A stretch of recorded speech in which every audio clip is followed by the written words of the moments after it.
Salut tout le monde, c'est JS, bienvenue sur la chaîne. Aujourd'hui, on oublie Istanbul et la Cappadoce pour explorer une Turquie secrète, loin des foules.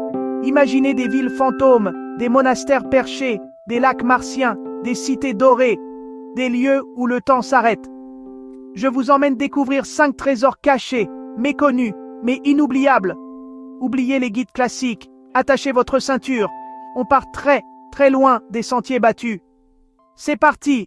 Première étape, Mardin, au sud-est de la Turquie, à la frontière syrienne. Accroché à flanc de colline, Mardin est une cascade de maisons couleur miel, un vrai décor de conte. Ici, les ânes remplacent les voitures dans un labyrinthe de ruelles étroites. L'architecture mêle églises syriaques, mosquées, monastères et madrassas, témoignant d'un passé riche et multiculturel. Se promener à Mardin, c'est voyager dans le temps. Portes sculptées, artisans au travail, fontaines paisibles. L'ambiance est mystique, loin de l'agitation des grandes villes. La ville est vivante, famille, enfants, commerçants, et une cohabitation pacifique entre Turcs, Kurdes, Arabes et chrétiens syriaques. Le moment magique, le coucher du soleil depuis un toit terrasse. La ville s'embrase, la plaine mésopotamienne s'étend à l'infini. On contemple un tableau vivant, une scène biblique, dans un silence hypnotisant. Ici, pas de tourisme de masse. On flâne, on discute, on découvre une hospitalité rare. Mardin, c'est une immersion dans une mosaïque de cultures et d'histoires. Ce n'est pas un musée, mais une ville habitée, authentique. Chaque pierre, chaque ruelle raconte une histoire millénaire. On repart avec des souvenirs bien plus profonds qu'une simple photo. Mardin, c'est un trésor caché, à vivre avec tous les sens. Une expérience qui marque à jamais. Un vrai bijou, loin des circuits classiques. Cap au nord, dans les montagnes brumeuses de la mer Noire, pour découvrir le monastère de Sümela. Perché à 1200 mètres sur une falaise vertigineuse, il semble défier la gravité. Fondé au IVe siècle, Sümela est un chef-d'œuvre d'audace et de foi, caché dans une forêt dense. Pour y accéder, il faut grimper un sentier escarpé, enveloppé de brume et du bruit d'une cascade. L'arrivée est saisissante. Le monastère surgit comme une apparition. À l'intérieur, fresques bibliques et couloirs taillés dans la roche plongent dans une atmosphère mystique. L'église rupestre, cœur du site, est couverte de peintures vibrantes malgré les siècles. On ressent la solitude, la spiritualité, la force de ceux qui ont vécu ici, isolés du monde. Abandonné en 1923, restauré depuis, Sümela reste un lieu de quiétude, loin du tumulte. On s'assoit, on contemple la vallée, on laisse l'esprit vagabonder. C'est un voyage dans le temps, une parenthèse suspendue. Sümela, c'est la rencontre entre la nature sauvage et l'ingéniosité humaine. Un site spectaculaire, presque irréel.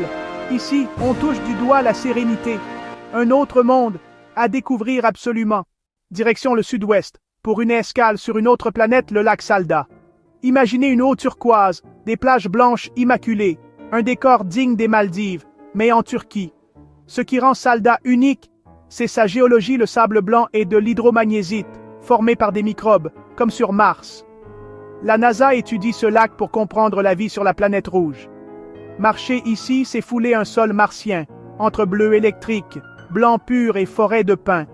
On peut s'y baigner eau cristalline, alcaline, réputée bénéfique pour la peau. Flotter dans ce décor, c'est une expérience sensorielle unique. Le site est protégé, accès réglementé, plage préservée, nature intacte. Salda, c'est un laboratoire naturel, un lien entre la terre et l'espace. On contemple, on s'émerveille, on se sent minuscule face à la beauté du monde. Ici, le temps s'arrête. Un voyage des Maldives à Mars en une journée.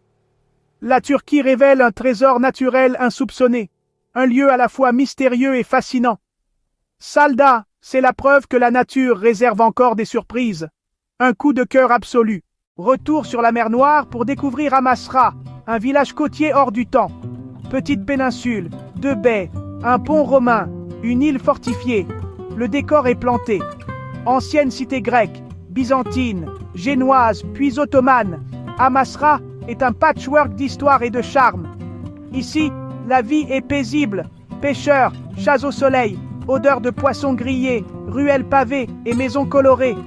On flâne, on découvre des places cachées, des boutiques d'artisanat, des remparts avec vue sur la mer. Le plaisir suprême, déguster un poisson frais en terrasse face au coucher du soleil, c'est la dolce vita à la turque. Simplicité, bonne humeur, authenticité, pas de monument à cocher, juste l'art de vivre et la beauté du quotidien. Le soir, le village s'anime doucement, lumière sur l'eau, brise marine. Amasra, c'est l'antithèse du tourisme de masse. Un secret bien gardé, adoré des Turcs, parfait pour se ressourcer. Ici, on ralentit, on savoure, on se sent chez soi. Une facette méconnue et attachante de la Turquie. Un petit coin de paradis à découvrir sans attendre. Dernière étape, Ani, à l'extrême est, sur la frontière arménienne. Jadis capitale arménienne, Ani fut une métropole rivalisant avec Constantinople.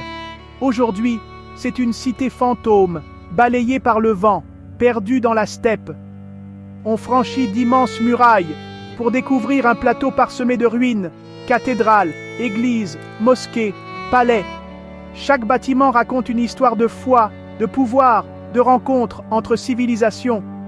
On marche seul, entouré de silence, face à la beauté poignante du site. La diversité architecturale est saisissante. Églises arméniennes, mosquées, temples zoroastriens, palais seldjoukides. Ani fut un carrefour entre Orient et Occident, un témoin de l'histoire mouvementée de la région. La solitude ici est totale.